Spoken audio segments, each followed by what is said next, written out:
I'm your host, Lachlan Kitchen. It is great to have your company for what is going to be a fascinating hour for what has really become part of the workplace these days, doing our Zoom meetings and our webinars. Today, we're going to be focusing on the changing nature of banking due to digital disruption and how it's changed our banking habits and how the banking sector has also found a way to thrive.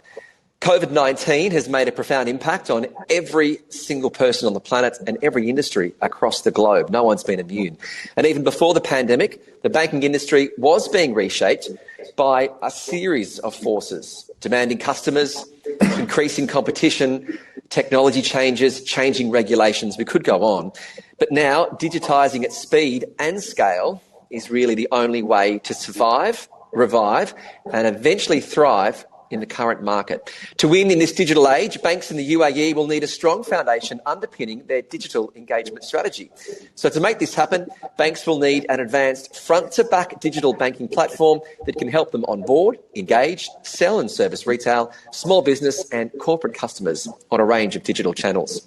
Today's session we've got for you lined up is aimed at helping you understand how the region's progressive players have designed their digital strategy and can better position themselves for the coming decade. And we can only imagine the changes that are coming. I'm pleased to announce that joining us on today's Golf News webinar are three leading experts from the financial services industry. We've got Miguel Rio Tinto, who is the Group Chief Information Officer at Emirates NBD. Thank you very much for joining us. Thank you. Pleasure being here. Oliver Crispin is the co-founder and CEO of Zand. Good to have you along. Thank you very much. I'm very happy to be here as well. Good to hear from you. And Sanat Rayo, who is the Chief Business Officer and Global Head of Infosys Webinar. Thank you very much for joining us, Sanat.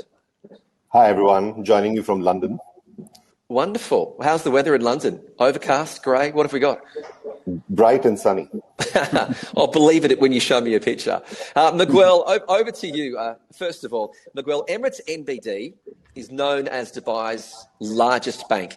It's known for having a holistic view of banking in the UAE with its operations across retail banking, there's business and corporate banking, Islamic banking, and the digital-only offers such as Live and also E20. Can you just tell us how Emirates NBD, how you're handling your customer demands and needs and how they're evolving across these businesses because of the pandemic?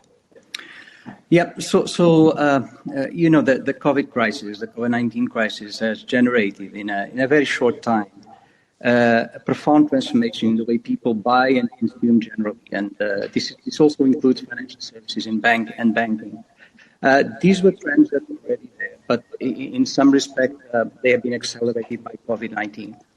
Of course, there was the immediate severe economic shock that was caused by the pandemic and the measures that were put in place. For example, businesses faced supply chain disruptions, temporary closures, reduced demand. Some individuals faced declining incomes. So under these conditions, of course, the bank and Emirates NBD in particular, banks and Emirates NBD in particular had to be responsible for maintaining liquidity, assuming that you continue to finance the economy. So also continue to lend to individuals and businesses within the limits of prudence. But more structurally, we are seeing that this impact of COVID-19 is accelerating and influencing and shaping behaviors for the future in a very significant way. We see a massive shift towards digital channels. This trend was already prevalent before COVID, but the new consumer after COVID is very digitally savvy, embraces very easily the way they can interact with banks via our digital channels. For example, we had about 1/3 of the customers that previously had the face-to-face interaction now using digital channels. Another example, we now go now as many accounts to our mobile app via digital account, as we do with all the other Salesforce and channels that we have. With our digital now open to then our more this is there. It's very, very significant. And of course, the consumer behavior is Listen, Miguel, I'm just going to have to just briefly interrupt there. It seems like we've got a strange connection, which is just sort of breaking up. So we will come back to you. But it is. Well, you're working now. I wanted to follow up that point. That is a fascinating point. How people are what they're registering from the app more so than coming in person and setting up new accounts. Is that correct? Yeah, that's correct. That's correct. So even it's not only on our digital-only bank, Live. We are now onboarding more customers monthly through our Live digital bank than we do in our conventional bank, in our NBD, EI main banks. But also, even on the main bank, our digital channels onboard as many customers monthly as we do through the mobile app, through the digital opening process mobile app, as we do on the traditional channels as well. Sanat, who's waiting patiently in London, you're the furthest away, and I dare say you're going to be the first one we can hear properly, funnily enough. Lastly to you, digitisation has been a focus of the banking industry for many, many years now, like most sectors. But how has the situation for you really evolved? But moreover, how do you see the situation evolving and expect to evolve further, given the extent of the way most businesses have accelerated digital methods due to the pandemic? Thanks, Mitch. I hope you can hear me. We've got you, definitely. So you're right. I think the pandemic has led to a big change. And while there's been a lot of anxiety and trauma around the pandemic, primarily in the economic and health-related areas, I think certainly as far as digitization is concerned, as the last 15 years have shown, this has come to be a big impetus, if you like, in terms of the change that we're already witnessing in every aspect of our life. And banking is no different. I think the first observation I'd like to make is that clearly in adjusting to a situation that no one really had anticipated, the institutions that were already on the path to digitization are obviously far better equipped and have adjusted much better to the new situation than someone who was not prepared for that. Having said that, I think like we've seen in many different facets of our life, the truth is that, prior to February, March of last year, if anyone had been asked whether we could operate from home completely, I think all of us would have said the answer is a no. Right? Having said that, clearly the last 15 months have shown that there is an alternate way of working. And to that extent, I think the banking industry has also proven that, there is a new way to conduct banking. We've seen a lot of examples. We continue to see examples of banks that have adjusted to the new way of working. And I think they are going to see the pandemic as a big catalyst towards, hastening their speed towards digitization. Now, last year, along with EFMA here in Europe, we've done a survey of about 700 bankers. And I think the feedback was that less than 10%, if I remember correctly, it was about 7 or 8%, of institutions had said that they had actually done transformation at scale. And you referred to scale and speed in your opening comments. I think we're going to see a big change in that. I think we're certainly going to see a lot more institutions who've already commenced in the last 15 months. They're going to certainly focus a lot more on making it completely digital end-to-end from front to back. Primarily, I think there'll be a focus on some areas. And clearly, while there's no one-size-fits-all approach to institutions, first and foremost, I think there's going to be a lot of focus on, maximizing digital customer engagement itself, because there is a new way now of engaging with customers. It need not necessarily be face-to-face and in person. So I think that's going to happen primarily with growth in mind. I think a lot of institutions who particularly have high income ratios are going to look at this as a big opportunity to leverage the automation that is ubiquitously available and to drive down costs extensively. The third element I'd point to really is innovation. And as we've seen in the past as well, every time there's a wave of new technology, innovation is one of the beneficiaries of that. And I think we're going to find, and we're already seeing a lot of examples of innovation coming to the forefront. If there's one thing that the last 15 months have proven, it is that we cannot and should not be reluctant to embrace new technology. We live in a world of technology-centric activities, whether it's in banking or anything else. And I think whether it's things like cloud, APIs, artificial intelligence, and a whole host of other new technologies that have either begun maturing or are, in the course of maturing, I think all of these are going to leverage and create, a lot of new possibilities. And the final point I'd sort of make is that exactly like we're doing as far as the seminar is concerned, I think we're going to find institutions looking at ways to evolve a distributed way of working, where you're going to have people not necessarily face-to-face in a branch or in an office, but spread over. That's going to be the new way of engaging even within the teams from the banking side. But there'll be a lot of focus, I think, on defining a new culture, because defining a culture when you're distributed and not necessarily face to face is very different from defining that when you're in person, in a conference room or in a branch. So I think these are changes that we're going to see, and I think there are exciting times ahead.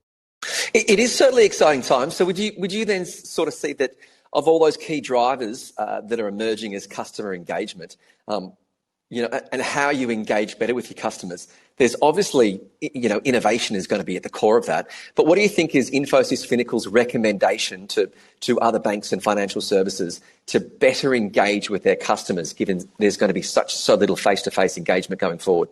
I mean, human face-to-face. Well, I'm not sure there's any particular recommendation, because at the end of the day, I think a lot of the onus is on the banks to decide what the approach that, suits them. I think the realization that in the absence of, deep customer engagements, they could really lose business. That's a reality, whether you're in banking or in any other industry today. And I think if you look at some statistics, for example, 15, 20 years ago, whichever part of the world we were operating in, it was not unusual to find that a very large percentage of the transactions, a very, very large percentage of the transactions, were actually done face-to-face in a branch. Now you look at the current environment, and this is even before the pandemic. In a good part of the world, a large percentage of the transactions have got done electronically, and certainly during the pandemic, it's probably just 5% face-to-face. 95% were only happening through the digital channels. I think the other big change that's going to happen is that over the next 3 to 5 years, that's going to further change, where the transactions are going to be done through non-bank third-party channels. Now, that's a new way of operating. That was not the traditional way. In the past, banks used to launch their own channels, but we're now going to see banks embracing non-bank third-party channels as well as part of the entire end-to-end front-end engagement layer, if you like. And we're already seeing a lot of examples of that. I think the important point is that whether it is onboarding of new customers, whether it is talking to them and conversing with them, whether it's in serving them or ultimately cross-selling new products for them, new products and services, I think banks will identify areas where they think they can make a difference relative to their own areas of strength, relative to their competition. And I think we'll find that the banks will focus on one or more of these, which is onboarding, conversing, serving, and selling. And that's going to lead to a substantially better customer engagement. I think so. It's always imperative to have the customer at the forefront. Oliver, we've got you back there. I'll go back to you again before we move on to our poll questions for today's webinar. Thanks for being patient with us. Now, we were recapping your career. So you've worked at Citi, you've worked at DBS Bank. Given your experience, how do you see the evolution of the banking sector here right across the UAE? Because Zan have announced plans to launch and be quite a disruptor as the country's first digital-only bank.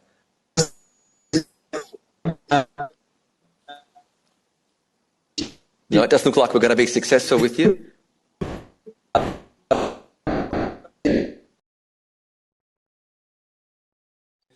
Oliver, we'll have to leave you there. There seems to be a bit of a breakup, so we'll continue to push forward.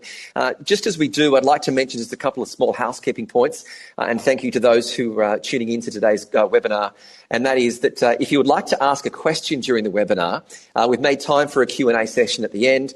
Please type your question in for us by clicking in the questions tab at the bottom of the screen. You'll see it there next to chat. If you'd like more information on our panellists or the companies that they represent, you can click on the links to the top left of your screen that say speakers and booths. And if you click right, you can open a brand new tab that the webinar is going to stay open so you can continue to be engaged. Finally, this poll that we've got running, we're going to run a couple of them. Please take the time to record your vote so that we can get your views. Here is the first question. What is your financial institution's top personalisation goals for 2020? Are they to provide personalised financial insights, use data to deliver contextual marketing, personalised merchant and card-linked offers, or create a data-driven loyalty and rewards program, which we're often very tempted to in this part of the region, getting some points. So far it's provide personalised financial insights is what is the main one. So we look forward to continuing on with more of the results as we continue. Sanat, if we can just stay with you, digitise, and we'll get to you afterwards, Miguel. Sanat, digitisation requires holistic business model translation, so you've really got to go through the whole thing. Many progressive banks are globally piloting new business models around open finance, such as banking as service, as I think Oliver is just trying to log in, and marketplace banking. Now, I understand that your organisation, Sanat, you work in somewhat of around 100 countries. Can you share examples of the work done by your clients overseas that maybe banks in the UAE can learn from? Sure. And I think we're seeing business model innovation in many industries, not just in banking. And certainly that's going to be one big area of differentiation. Having said that, I'd like to sort of put a qualification up front, which is to say that it doesn't necessarily mean that everyone necessarily needs business model innovation to be successful, right? There are different ways of achieving success, and certainly business model innovation is one amongst them. I think if we were to sort of generalize and look at the experience and the feedback that we've seen across different markets, I think there are some clear messages that come across. First and foremost, I think banks are recognizing that whether, in terms of manufacturing and producing products, in terms of distributing products, and ultimately in terms of servicing customers, whether it's in branch or whether it's across the electronic channels, clearly banks have identified areas where there are, strengths for them vis-a-vis their competition, and areas where there is a lot more that they need to do. I think one very, very important element, not just in banking industry, but indeed in other places, that with sort of competition coming in from unexpected sources, and, Zan, for example, being set up with the proposition that they have is clearly one example in the UAE market. So you're going to see competition, I think, coming from unexpected sources, including from non-banking players. And I dare say with the kind of advantages some of them have, they are going to be disruptive and they are going to be a threat to many of the established banks. And therefore, I think the belief that, whether it is money that they'll deploy to doing things better that they're already doing, or whether it's to make a more fundamental change in terms of business model innovation, I think, we're going to see a sharpened focus, if you like, towards this. Now, you asked particularly about business model innovation. I think it's important that we sort of break that up into what it actually means. It doesn't necessarily mean that you stop doing what you're doing and do something completely different. First and foremost, I think, as I mentioned in my opening comments, identifying an area where the bank thinks they can excel. And the truth is that not all of us can excel in everything, right? So a bank does not necessarily need to exit the traditional model, but they may identify ways in which, they can excel in a certain chosen area. And indeed, today we've seen examples where banks, who particularly focus, let's say, on making a differentiation as far as customer service is concerned.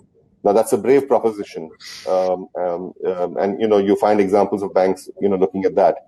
There is another focus of some institutions, looking at growing scale, whether it's organically or inorganically. That's another strategy that we find. And these are, intrinsic to the traditional model of working. I think as far as business model itself is concerned, we're going to see some interesting changes, and we've already got examples of that in different markets.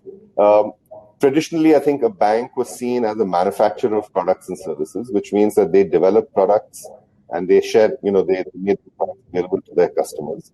And nothing wrong in that. I mean, if you manufacture good products and you make them best in class, obviously you can be a very big differentiator in that same way. Having said that, I think we're going to find more and more examples of institutions who will white label and sell through an ecosystem of partners. And I'd point to something that one of our customers from a different part of the world, Marcus by Goldman Sachs, what they seem to be doing very effectively in their partnerships with the likes of Amazon, the Apple Card, Jetlight, and a handful of others. So that's one area where I think we're going to see changes. I think it is where we're going to see changes. And Sanad, I've given you a lot of time, so I just want to pass on to the other guys. I know Oliver's ready to go. Miguel, if I can move back onto you in your role with Emirates, NBD, you're in a position there where you are the Group Chief Information Officer. One of the questions I really do want to put to you is, how do banks like Emirates NBD move from this situation where technology is an enabler to technology as a differentiator to deliver a much better service for customers in terms of product services, as well as having to look after your margins and cut costs and also, drive growth? Just let me unmute. A very important point you raised. I think there's a very deep understanding at Emirates NBD that technology is at the core of everything we do. It's impossible to do big banking nowadays without some element of technology being involved. So technology is actually at the core. It's a core competence, and that has been quite understood for some time now. Because of that, even the bank decided to actually invest heavily on transforming its technology platform. Yeah, thank you. Sorry, you were saying. I didn't realize that I was cutting off, but I was saying that the bank actually invested heavily in a technology transformation and encompassing everything, which is really understanding what is out there in terms of the innovative technology players, the cloud natives. What are they doing that from a perspective of how they manage infrastructure, how they manage the application architecture, how they integrate, how they enable and open their systems to integrate with partners. And as you know, that the bank has actually invested heavily in a massive technology transformation program to be at par with what the cloud natives out there, the technologies that they're using. And not just the cloud natives, the big cloud native companies, but like Amazon and Google and so on, but also the technology that is available for fintechs as well, because fintechs, as they're starting anew, they don't have the burden of the legacy platforms that a big traditional bank has. So they start completely new with accessing the cloud native technologies through public cloud and the type of technologies that are out there. So Emirates NBD has actually invested heavily in building this technology transformation as an enabler to actually be able to digitize and innovate going forward. And this is happening now. So as you know, and as Sanat was mentioning, it is not just about changing business models. It's a combination of many things. It's about seeing the opportunities that are out there and launching things like Live, our digital bank that we launched 3 years ago. Just understanding that there was changing consumer behavior by millennials, the way they want to engage with banking. That was quite well understood 3 years ago, and we launched Live to cater to that market, a digital-only bank. But in other areas, it means looking at the core business and focusing on truly digitizing all our sales processes and servicing processes, not just the less complex ones, but the more complex ones as well, like personal lending or so all retail lending, auto loans, and so on. So going through those processes and making sure that we can put those offer those to the customers via digital channels and with frictionless and the fantastic user experience, low friction, around the clock with a personalized and customer-centric experience to our customers. So that's the challenge. But it's also then looking at partnerships and ecosystems and where can we actually integrate with partners, be it on the corporate world, on the supply chains, or on the retail world where we can partner with marketplaces and other type of players and actually provide our products and services right there in the value chain where the consumer is. So those are things that we're doing. And it's so important because you only have to read about how the biggest companies on the planet, the sheer amount of, their profits that they're reinvesting into R&D is phenomenal with these changes. Oliver, we've got you now. It feels like you've been around the world, so it's good to see your face again. Just on that same question that I asked Miguel, I mean, your company is really taking a massive plunge into what is already a crowded market. and already having, so many established players. So you're going to really have to compete in that sense. How do you see your company, and I know you are digital only, but how do you see yourself delivering a better service to customers being digital only, as well as being able to cut costs and drive growth? All right. So again, I don't know what you heard about my first answer to your question, and I hope this connection is stable now, and I will be able to complete my answer. So again, Kitch is a very important question, right? So how are we going to differentiate ourselves and in a very crowded kind of space already? There are 52 banks, I think, or 53 banks in UAE. And central bank decided, right, to allow 2 more banks, right, to come. And these 2 banks are going to come and are going to be digital banks, which is a big difference. Why is there a need for digital bank? And when we say digital bank, we are talking about native digital from scratch. So we started with no legacy, etc., which is a big advantage. No mindset legacy, no process legacy, and no technology legacy. Why is because UAE has a very strong agenda on digitalization of the entire economy, and as you see more and more digital company here coming up in UAE, they really need to be able to interact with a platform, with a bank that is able to connect very seamlessly with them, talking as well the same language as them. So this is valid for all the new digital players that you see, and there's quite a few in UAE, on e-commerce. You take Noon.com, for example, Namshi, in car hailing, kind of Karim and so on, but there are a lot. Plus, there are also the traditional corporates who are also transforming themselves. And it's very frequent when you go and see well-established corporate organization who has been there for many years. When you go there, you meet people who join them from Amazon or from Google and really are looking as well to evolve digitally. So how we are going to differentiate ourselves, obviously, is by leveraging the technology we have created, the data, as well, infrastructure and analytics we have created that will allow us to probably understand better the client needs that any traditional bank right now, because of, it's much more difficult, right, to have a great data platform when you are building it after your bank has been established. So we have an advantage on this area, and we are going ready to link to ecosystems. So that's going to be a primary approach to differentiate ourselves. I mean, you mentioned the e-commerce platforms that are so successful in this market, like Namshi and also Noon, and then you have to look at the delivery services. I mean, this is a country due to the heat that love delivery, which is an e-commerce and a digital platform that's adopted quicker than most other cities. What is it about, I guess, Dubai and across the UAE that makes you think that this market is really going to be able to adapt to Zan? What is it about this city that makes you think that Zan will be successful? No, I've stumped Oliver with that question. Clearly, it's been too hard for him, so he's had to drop out again. We'll try and get him. We'll try and get him up one more time. In the meantime, we'll go back to our polls.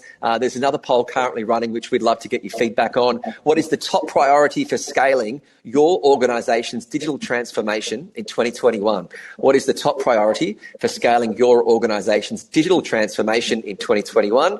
Growing digital business revenues, elevating digital elevating digital customer engagement, scaling automation across front to back office processes, and leveraging modern technologies like the cloud, the AI, and your APIs effectively. So we'd like to hear your votes. The previous question, the polls are in. What is your financial institution's top personalisation goal for 2020? And it's actually just beating out the rewards programs, providing personalised financial insights. So that doesn't probably surprise me, given the calibre of people that would want to tune in that are already financially savvy, are already looking forward to how they can best maximise their relationships. Miguel, we'll go back to you. we're speaking so much about the digital age. Looking forward, if you can look into the crystal ball, and not many of us can, what are the hottest technologies you think that can unlock new possibilities for banks? Yep. I would like to mention data here. So everything around the technology to enable big data, the big data technologies, that is actually one of the key areas I believe in the future is going to be critical for the banks. Now, understand this. So you see, we are seeing customers move from personal interaction with the bank through our branches, through our sales force, to digital channels. And at the same time, customers expecting much more high quality, low friction, around the clock, customer-centric experience across those multiple direct channels. Now, how can you do that if you don't have a person behind that? So data is absolutely critical for that. Already financial services, as you know, is without doubt one of the most data-intensive sectors in the economy already. We have huge amounts of data from the interactions that our customers have with us for deposits, withdrawals, ATMs, POS purchases, all of that, payments. So we have a huge amount of data. I think big data technologies, the way that we can now explore that to deliver very, very value-adding, enriched use cases for the bank, aligned with those priorities of actually serving our customers better through the digital channels. I believe that is going to be critical for the next years. For a legacy, for a bank like MSNB that actually is an established bank, there are both challenges and opportunities. One challenge is how can we leverage these big data technology, bring them into the bank quickly, and actually compete at par with other companies that are newer companies, fintechs and tech fins that are out there. So this is something that Emerson BSD has done over the last two and a half years, which is really move to transform its data platforms to leverage this big data technology. I can tell you now that almost 100% of our systems are cloud native, and our data platform is no longer a traditional one. We are leveraging exactly the same technologies that big cloud natives are using or the fintechs are using. Then there's another element which is you need to invest on the talent internally to be able to use these big data technologies. You have to bring in the data scientists. You have to do the right connection with the business units to identify the value-adding use cases and then bring them to fruition. All of that takes a lot of effort, but I believe that's a huge opportunity for the bank. Not only because of the data sets that they have, as an established bank, there are so many. Yeah, you're just breaking up there, Miguel. But it was a point well made. When it goes to the new technologies, it's just using the data to better understand the customer and be able to, serve up, better services and understand their needs. Oliver, we'll try you once again. You're the disruptor here. You're looking to have the digital-only bank. Going forward, the same question. What do you think are some of the new technologies over the next couple of years? It's rapidly changing that are going to unlock the new possibilities for banks. Yes, so the technology is evolving very quickly nowadays, right? And you can see, obviously, the last phase was ready to have everything on cloud, right? To get everything Kubernetized. That is allowing us to really reach scalability and reduce cost compared to what you were doing before. And now I think technology is evolving even faster. I think that some technology has been there for some time, like blockchain. Blockchain is really going to create a game changer on finance. Blockchain combined with decentralized finance, which is coming very, very fast, is going to allow to reach a few things. One is you can segregate through blockchain your assets potentially, so you can offer big assets in smaller pieces, which is very important. So you make your market more liquid, which is very important. The second aspect linked to the kind of computing that is possible through the blockchain technology and the smart contract, etc., is really an evolution which is very positive and gaining speed. It has been there for some time, but it's gaining speed. And the third aspect is really about exchange or payment. And you can see some initiative already in the banking industry where you see that accelerating significantly. You look at what JP Morgan has been doing, what DBS Bank in Singapore has been doing. They issue a token fund, this tokenized fund, this of 50 million, I think, Singapore dollar, a bond and a fund last month. There is also some initiative on payment to make payment immediate, right? So right now, a payment using a kind of blockchain technology is faster. It's really fulfilling the real need of client, right? To be able to send money over the world very quickly. So we are watching this space very closely, and I think the opportunity created by that are really huge. So you're saying blockchain, Miguel, you're saying it's more about the data and the data of the customer. Sana, what do you see as some of the hottest technologies that are going to unlock some new possibilities for banks going forward? If I can just get you to unmute yourself, Sana. What are some of the new possibilities, but also, where are banks, have you got some cases where banks have been able to use this to differentiate themselves? Sure. Can you hear me now? Can you hear me now? Yes. Okay. Yeah. So I think a couple of things. This question comes up very often in media, and it's a moot point whether technologies like mobile and cloud and APIs are indeed new hot technologies, because they've been around for a while. And indeed, in the last few years, banks have become very aggressive in adopting these. So I'm not necessarily sure mobile, cloud, and APIs really would be categorized as new technologies.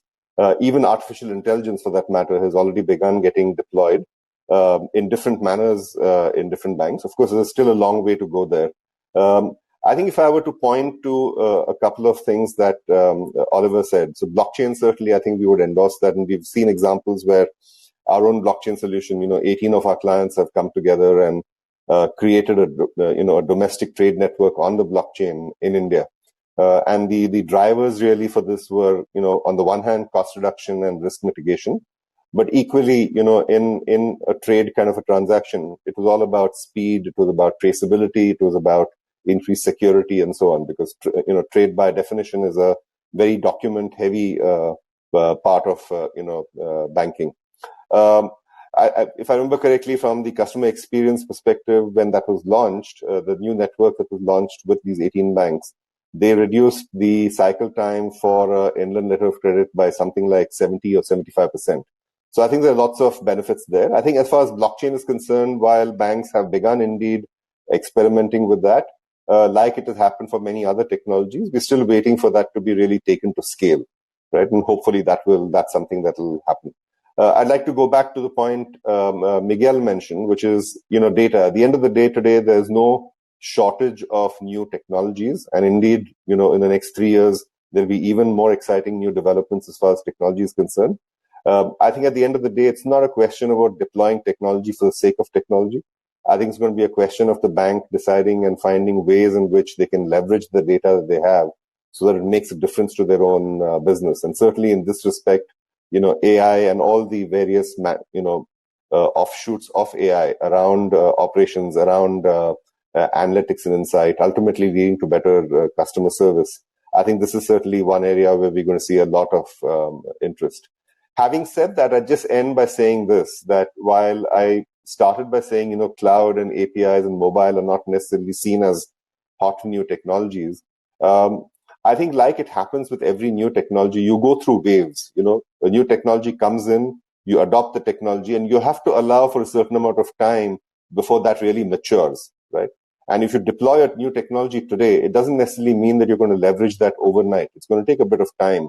And I think we've certainly seen that as far as cloud, mobile, and APIs are concerned, where they've been around for a while. And there have been many examples of banks that have already leveraged this. But I think you're going to see, even more exciting times around all of these three, cloud, mobile, and APIs going forward. Yeah, it is cyclical in some ways. You only have to read about how so many banks, with the iPhone had touch recognition to log in with the fingerprint on the iPhone, but then it became Face ID. And now, unfortunately, due to the pandemic and everyone's wearing masks, the latest phones, we're needing to kind of recede back to using Touch ID on the screens of our phones again. We still want to get some more of your questions. Don't forget, we do have time for questions at the end. You can click on the questions tab at the bottom of the screen because we would love to hear from you. The polls that are continuing on, going through the results of our second poll. What is the top priority for scaling your organisation's digital transformation in 2001? With 27%, scaling automation across front to back office processes was considered the most popular answer.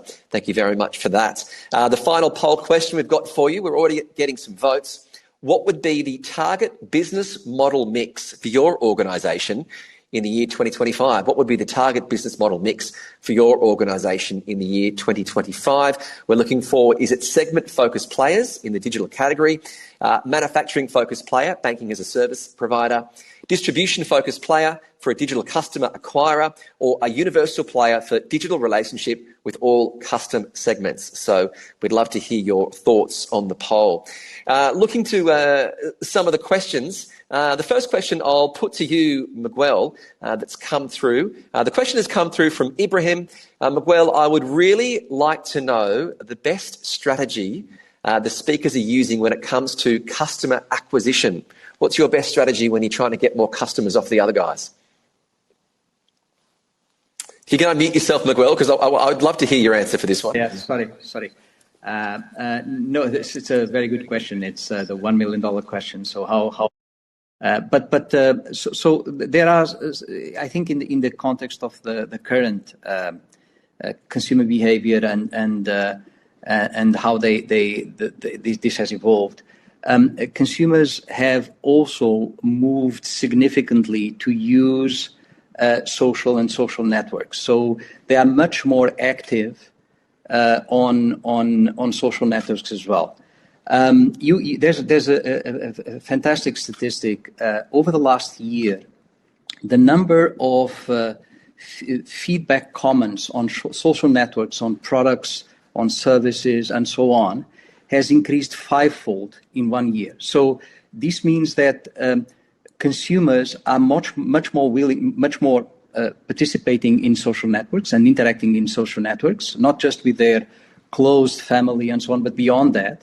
But they are now much more willing to provide feedback on products and services online in a way that increased fivefold since January 2020. So if you compare, it's a massive change. Now, this is a huge opportunity as well. And if you try to understand the consumer now, more than ever, this consumer is of course, he values the user experience. He is much more a value purchaser. There's a massive shift towards using digital channels.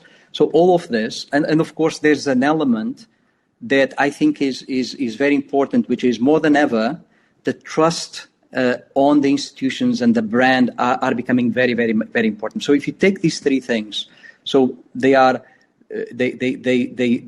much more of a value consumer. They value much more the customer experience and the trust and on the brand and the trust on the institution more than before. And at the same time, they are much more active in socially to actually provide feedback on this. I think that being there in this value chain of this social interaction is extremely important. It's a massive acquisition opportunity for the banks as well. Yeah, no, it's a huge. The feedback that you can get from both brilliant reactions on social media, but also some backlash for something that might even be outside your business cycle or your ecosystem, is a challenge for so many people. Oliver, I've got a question for you that's come through. Cheaton has sent through a message to Oliver. How is your company Zand being perceived and growing once they'll be introduced? He's asking, how do you feel that it's being perceived and how do you look to grow in the near future? Yes, so great question again. So how we are perceived, right, is we just start making our name and our brand known in the market. Very recently, we have been spending a couple of years building the bank, and it's only like 2-3 months ago we start communicating about that this bank is coming and the name, etc. So it has been well received so far. Obviously, we are at the start, and it's going to increase closer. We are reaching to our launch, which is going to be on fourth quarter. With a significant acceleration on first quarter next year. So the brand, I think what is important, I've been working with on a brand with a quite famous designer. His name is Philip Stark. And in fact, when we started working on it, he said, Olivier, people need to love your brand before they know why. And that's why we are going to try to achieve to communicate what is the meaning of Zen, what do you mean, because there is a lot of meaning behind it, and is represent everything we want to offer to client as well. Then when they know the brand, is getting an opportunity to try us. So obviously we need to add some what we call wow factor, communicate on this, give them a significant reason as well to come with us. And trying to show that, in fact, what we are achieving is the job to be done from a client point of view, meaning simplicity, much simpler and easy, that we're able to understand potentially better the client needs thanks to our analytics platform, that we know who the clients are, we understand who they are, and we give them peace of mind because we are a bank as well. So all this progressively is going to come, and when they're on board, obviously it's all about generating the engagement and be able to fulfill the commitment we are making, right? To achieve all this objective I mentioned, and that take time, and will be similar to what Miguel mentioned, right? Also aspect on communication on a social media about people hopefully talking positively about what you are doing. Getting members recommendation, I think, will help us to potentially expand at a faster pace and gaining speed as and when we grow. Yes, definitely. It's amazing, just how fast everything's changing. And as we go through the questions that are coming through, Sanat, I've got one question for you. It's really about the rate of digital transformation. We know here in the UAE, it really is among the highest in the world because everyone's just got such a high level of digital literacy. Summit wants to ask, most banks are investing or thinking of digital CX, gamification, there's AI. But the question from Sumit is to you, Sanat, what comes next after all these established forms of technology? What do you think is the next one? Is it blockchain? What do you think it is? Difficult to say. And I'm no crystal ball gazer, so I'm not going to hazard a guess on that. I think I'd really point to something else in response to the question that Sumit has asked, which is that even amongst the existing technologies, there's still such a long way to go, right? In my previous response to you, Kitch, I talked about the fact that, technologies like cloud, API, and mobile, while they've been around for a while, there's still so much more that banks and everyone else around us can do there. AI, for example, right, the hottest buzzword today, that clearly there's still a lot more that institutions can do in terms of leveraging AI.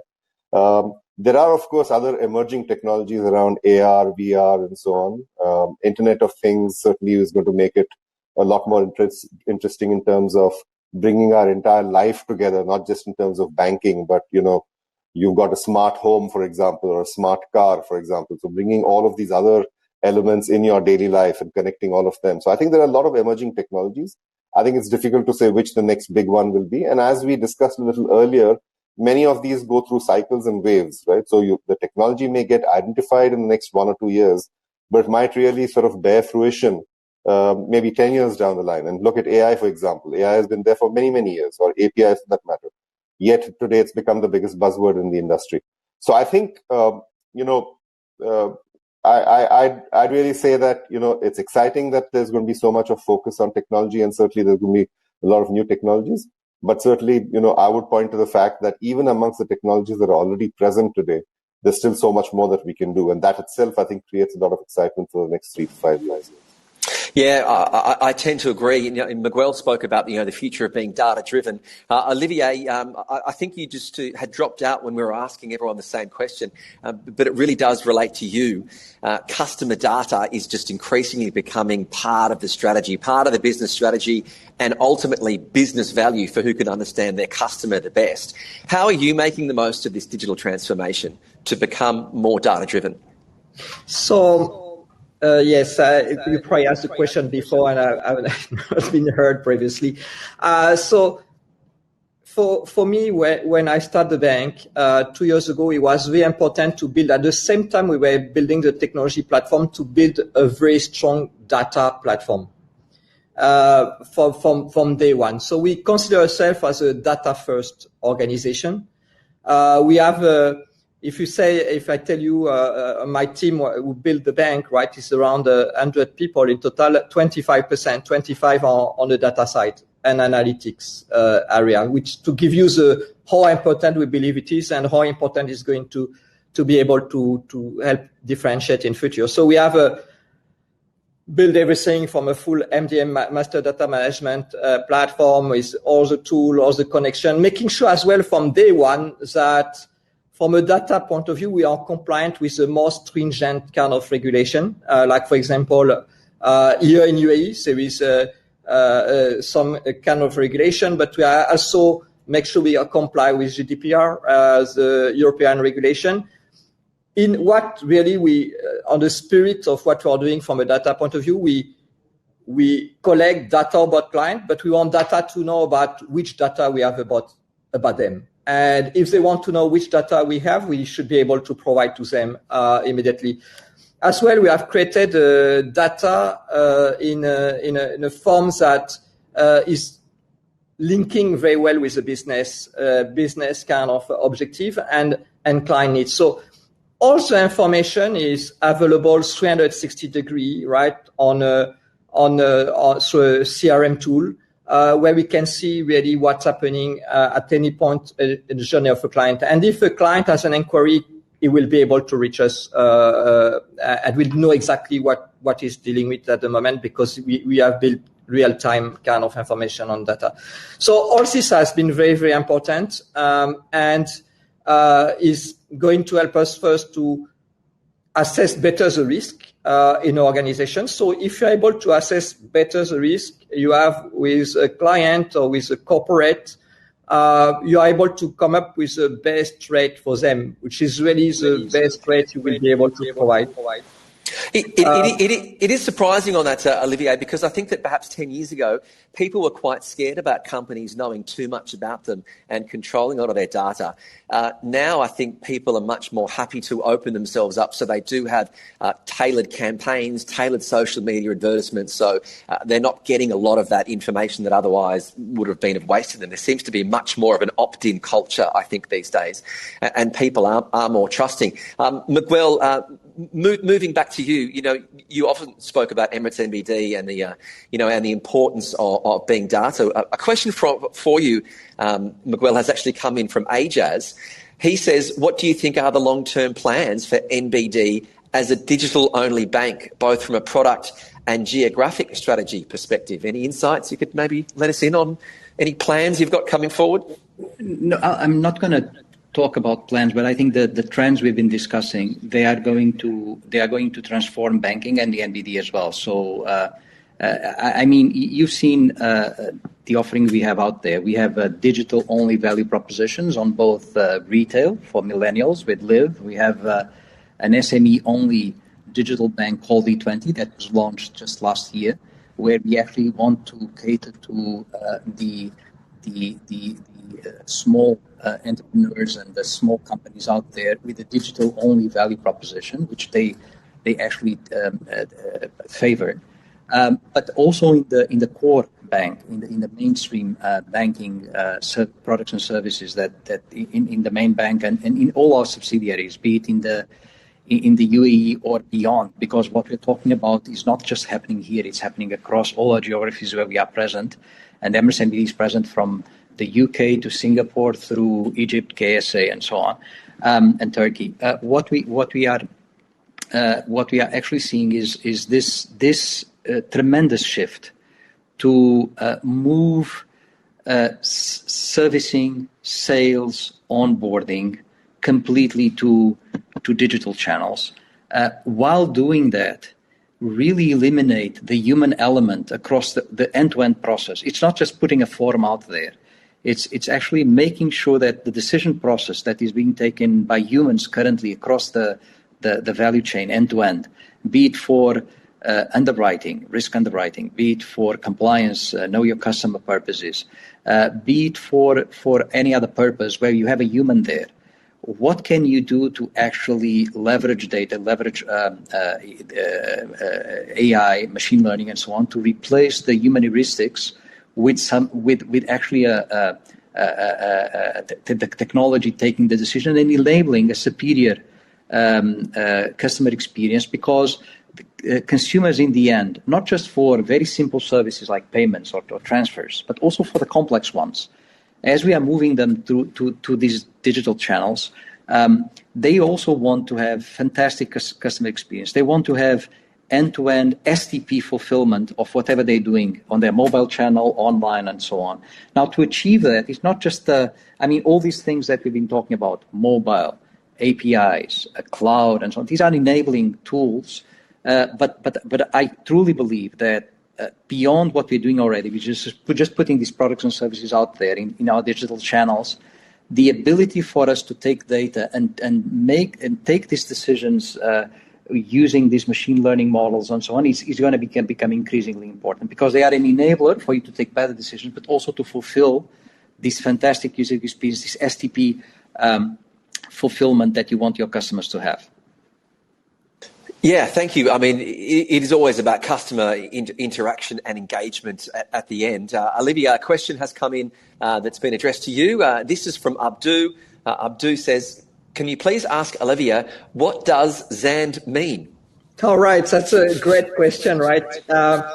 Thank you for asking. In fact, everybody is asking what is the meaning of ZAND. So before I start the bank, I wanted to make sure that our name or logo represent what we want to be, right? So and what we are going to represent for clients. So ZAND is a contraction between sand, because it's quite obvious you have a lot of sand here, and ZAND, that means strength in Arabic. So it's a strong sand. And when you look at sand, why we choose sand is because when you look at the sand particles, they're all unique and beautiful and different. And that represent our clients, that represent our partners, that represent the employee of the bank. When you start putting all these particles together, right, you start creating a community, you start creating an ecosystem, you start creating a cloud of sand, which is also a reference to digital. And then our logo end up in an orb that is not finished, because we are going to be always in complete evolution. Then sand is also silicon, which is meaning digital.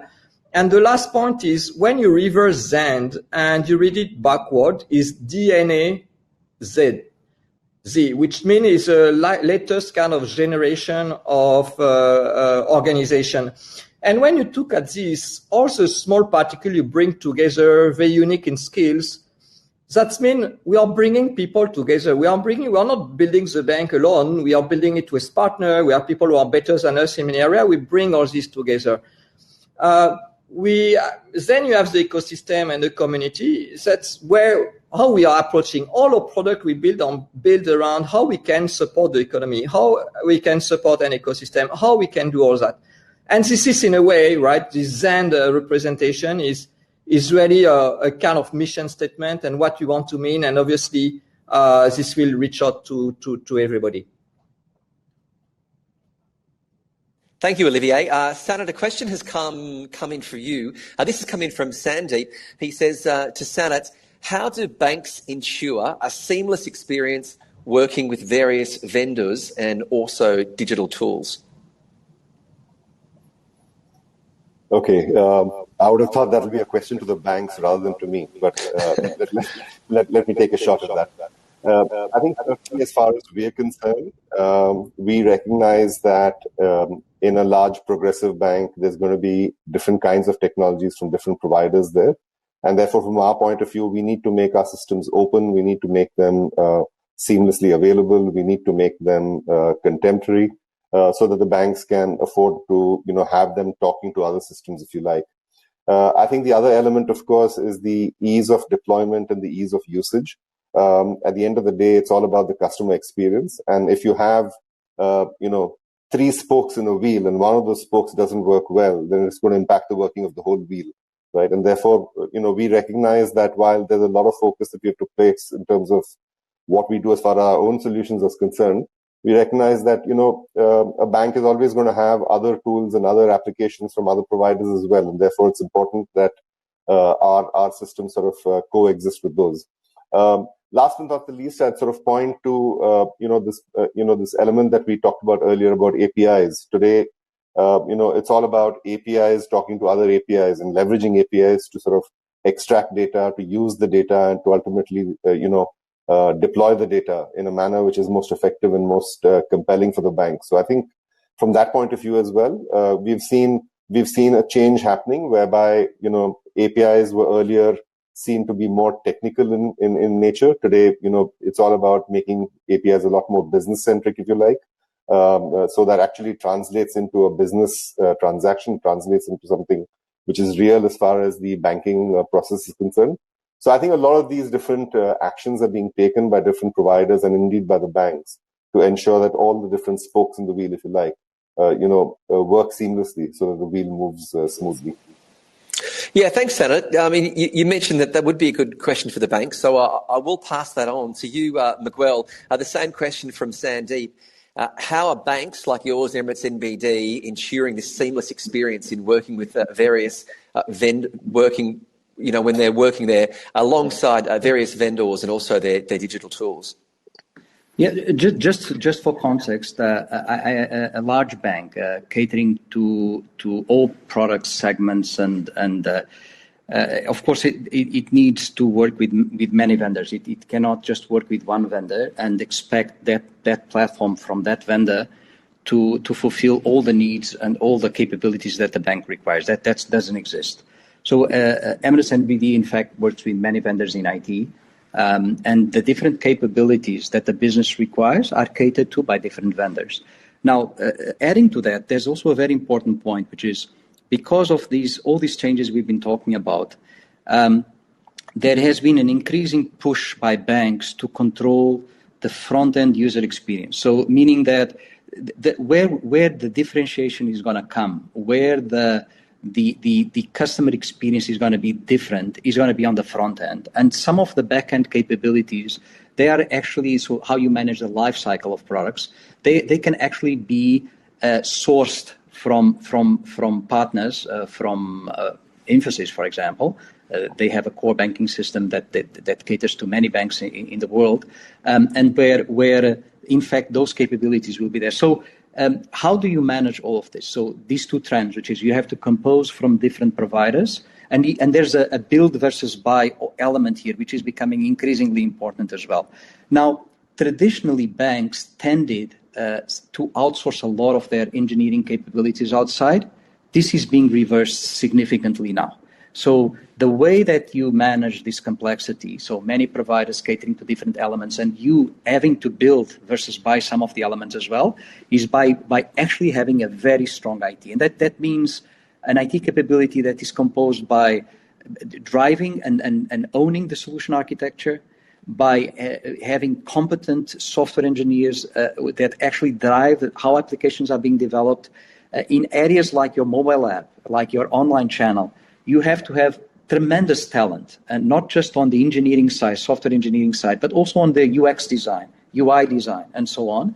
And increasingly, you have to have that talent internally in your bank. You cannot just rely on vendors to bring that talent in. So one of the major shifts that is happening at Emirates NBD in the last, let's say, 4 or 5 years is actually the insourcing of key core capabilities in IT that actually makes it possible to deal with these two things, the aggregation of capabilities from multiple vendors and an increasingly build versus buy requirement from banks, especially on the front office, where we touch the customer on the front office. Yeah. Is there a minute for me to just add something to what Miguel said? Yeah, just quickly. I know we're already over time, so I can give you a minute. Yes, Sanat, yeah. So I just say that, exactly to the point that Miguel made, I think another big change that we are seeing is the involvement of business itself. Right? Business in the past used to sort of look at technology as being an IT department's function. Today, I think we are finding business to be a lot more involved. Business people themselves in banks are a lot more technology savvy. They're very, very actively involved, and in customer experience that Miguel talked about, business has a very, very important role to play. I think so. These are, I think, various changes that are happening, and I think that's going to be very good for the way technology gets deployed and ultimately the way it gets experienced by you and I. Well, I've got a question for you on that customer engagement with technology, because a customer of yours has actually messaged in.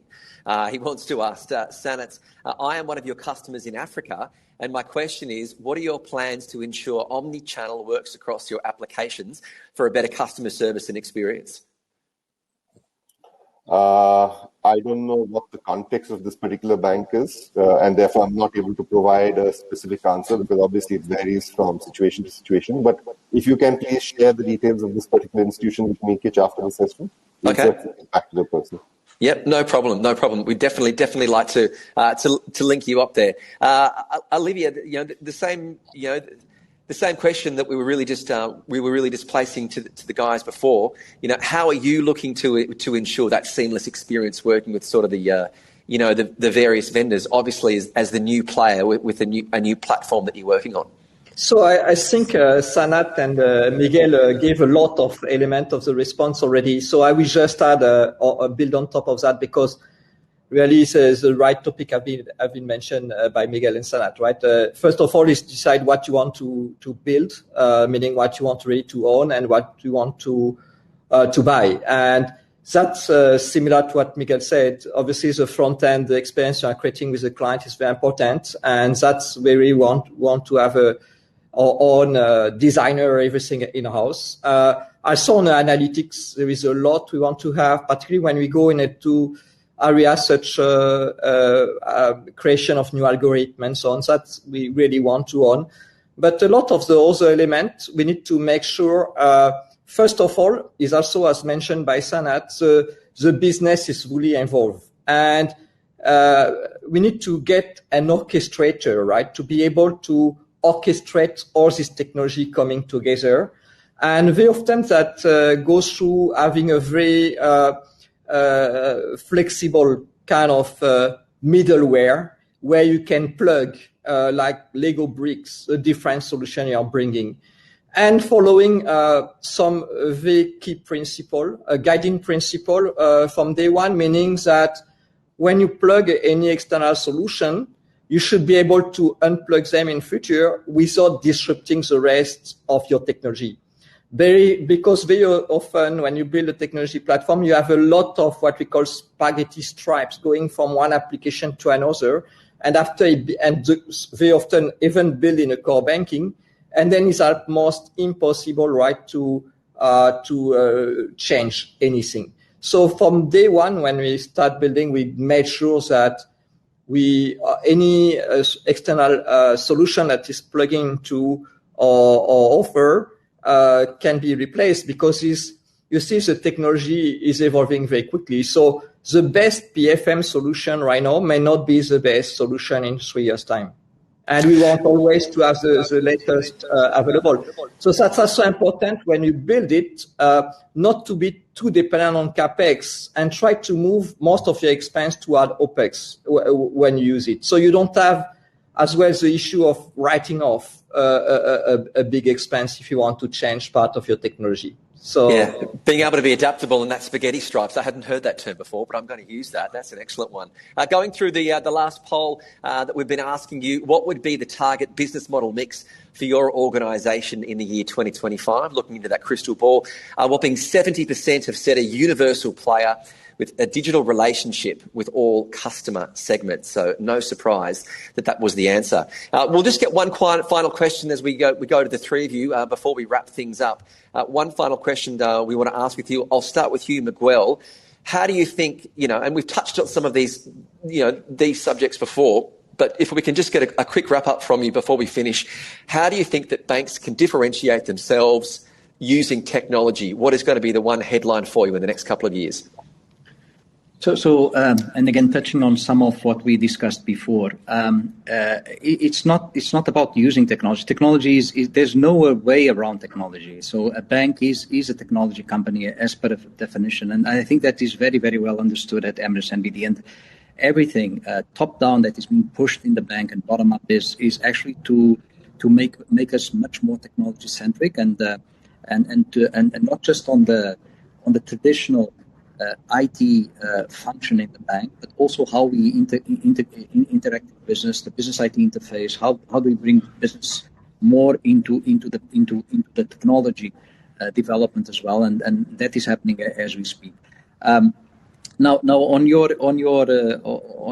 specific question, I think a lot of it has been touched before. The need actually to cater to this new normal of how we are engaging with customers, the importance, the differentiating aspect of where a customer interacts with the bank, be it on our mobile app, on our online channel, be it on social networks, be it on partnerships that we're going to have with in ecosystems where the bank is going to be embedded in the process. All of that, this is where the differentiation is going to happen. I think the product side of it, if you look at the core of what the bank does, finance, so lending and receiving deposits and so on, and facilitating transactions and so on, that has not changed a lot. But the differentiating aspect is, how do you make that available seamlessly to your customers? How do you provide value to them with a fantastic user experience in a trusted environment? That's going to be the differentiating aspect. Yeah, thank you. We are short of time. Olivia, I'll place the same question to you, but it is so much of understanding, the customer experience and having that open communication. How do you foresee that some of the banks like yourselves, how are you going to differentiate yourself using technology going forward? Yes, so I think how we differentiate with the technology is at the end of the day when people will forget that we are even using technology. Meaning, you know that there is technology when you have issue, usually, right? So if the experience becomes seamless for client, if you manage to get embedded in day-to-day life of people, helping them and when they need us, when they need the bank, without even realizing that even the bank is here and the technology is here to support there, I think is where we will have achieve a lot. I think that's a great point, Olivier. You've made that point well. Sanat, I know you're not one of the banks, but I'll throw it down to you to finish off at the end. How do you think that the banks are going to differentiate themselves going forward using the technology? I'm going to answer that question in a slightly different way. And if you look at technology, as I read somewhere, technology adoption is faster than it has ever been in history, and it will never be as slow as it is today in the future, which is that technology is going to become a lot more quicker. It's going to be a lot more exciting. It's going to become central to everything that we do. So I just say that be brave, be open, and leverage technology for the sake of, the differentiation it can provide. Yes, I had an early radio technician who told me once, technology is your friend. Don't be scared of it, like so many people in previous generations certainly were. Thank you very much. That brings us to the end of today's webinar. I've got to say a big thank you to our guests today, Miguel Rio Tinto, the Group Chief Information Officer at Emirates NBD, Olivier Krepson, Co-founder and CEO of Zand, and Sanat Rao, the Chief Business Officer and Global Head of Infosys Finacle. A big thank you for joining the discussion today.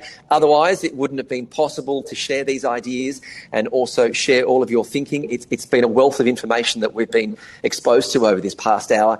This session will be available online on the Gulf News and also AGNC3 YouTube channel, so don't forget to subscribe and also share there. My name is Lachlan Kitchen. It's a big thank you to everyone here at Gulf News, who are always a pleasure to work with, and we'll see you all again soon for the next Gulf News webinar. Thank you very much for joining.